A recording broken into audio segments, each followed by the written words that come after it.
Martha Jefferson carried genetic secrets that could have destroyed her husband's political career before it began. Her ancestry included bloodlines that 18th century Virginia society would have deemed unacceptable for a future president's wife. For 2 centuries, historians overlooked gaps in her family records that hid explosive truths. DNA testing finally exposed markers that rewrote everything about America's First Lady. What if Jefferson's greatest political liability was sleeping beside him every night? In the eyes of colonial Virginia, Martha Wayles embodied everything a rising political star could want in a bride. When she married Thomas Jefferson in 1772, the union represented a perfect alignment of wealth, status, and ambition. Martha's father, John Wayles, had amassed one of Virginia's largest plantation empires, spanning thousands of acres across multiple counties. His wealth included not just land, but also the grim reality of over 200 enslaved people working his estates. Martha stood to inherit substantial portions of this empire, making her one of Virginia's most eligible young women.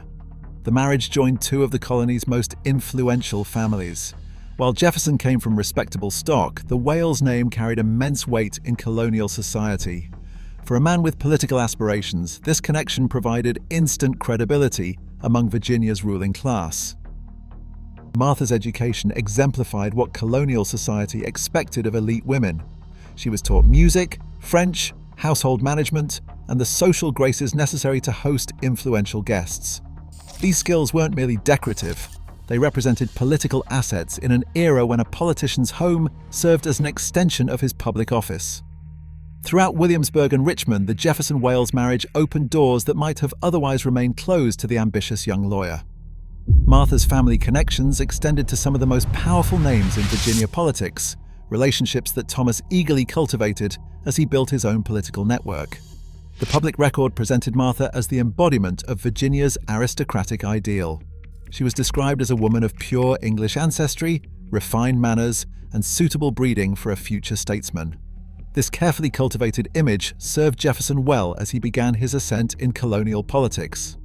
Official histories documented her lineage through prestigious families dating back to England's landed gentry, reinforcing her position within Virginia's rigid social hierarchy. Yet beneath this polished narrative lay suspicious gaps that historians systematically overlooked for centuries. The Wayles family tree, when examined closely, revealed peculiar inconsistencies that should have raised questions among serious researchers. The maternal line in Martha's genealogy contained inexplicable breaks. While paternal lineages were meticulously documented, records of her mother's family became curiously vague beyond her grandmother. Church registries from parishes where her maternal ancestors supposedly worshipped showed baptismal entries with visible alterations, dates changed, names partially obscured, and in some cases, entire lines carefully scratched out. Land transfer documents in county courthouses revealed further inconsistencies. Properties that supposedly passed through Martha's maternal line showed unusual legal provisions and witness requirements not typical for straightforward English colonial inheritances.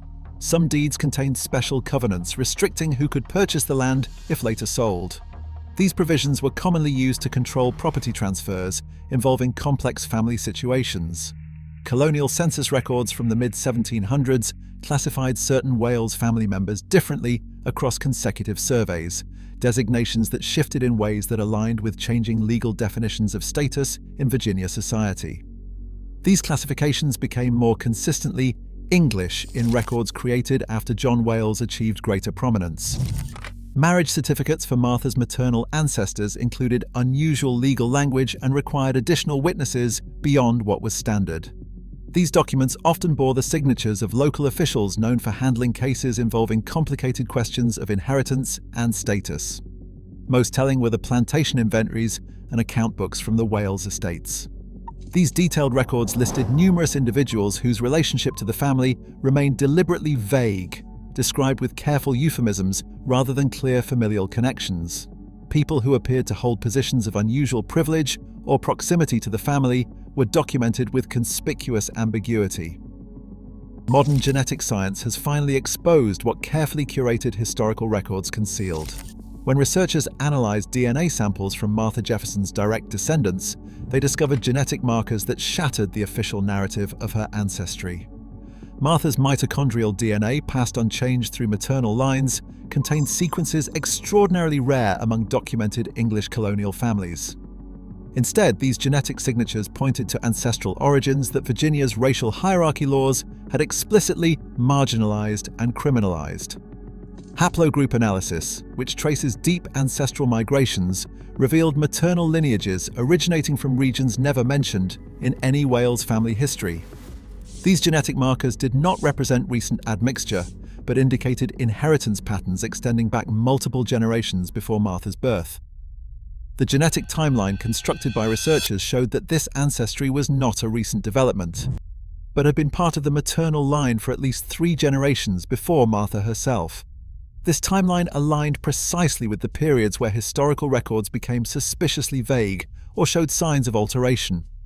Multiple independent laboratories confirmed these findings, eliminating possibilities of contamination or testing errors. The genetic evidence was unambiguous.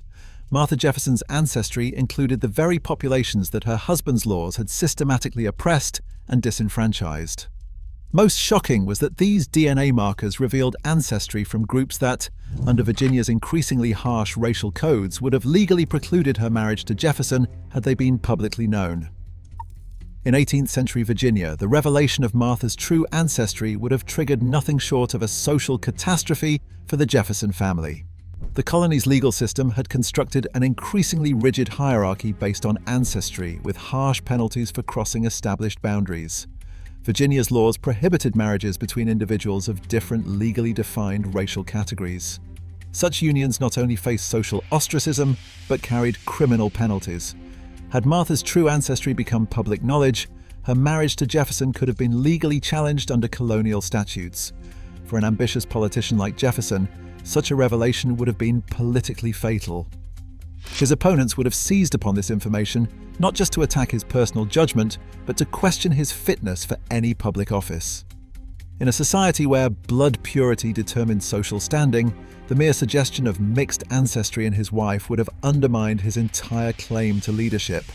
The Jefferson children would have faced devastating consequences as well. Their inheritance rights, social status, and future marriage prospects could all have been legally challenged under Virginia's complex laws, governing descent and property rights based on ancestry. Most critically for American history, Jefferson's presidential ambitions would have been instantly extinguished. No politician tainted by such a scandalous marriage could have secured the necessary support from Virginia's political establishment, let alone gained national prominence. The successful concealment of Martha Jefferson's true ancestry required a coordinated effort spanning generations. Family historians systematically sanitized genealogical records, removing inconvenient ancestors and replacing them with fabricated lineages that aligned with the expected English pedigree.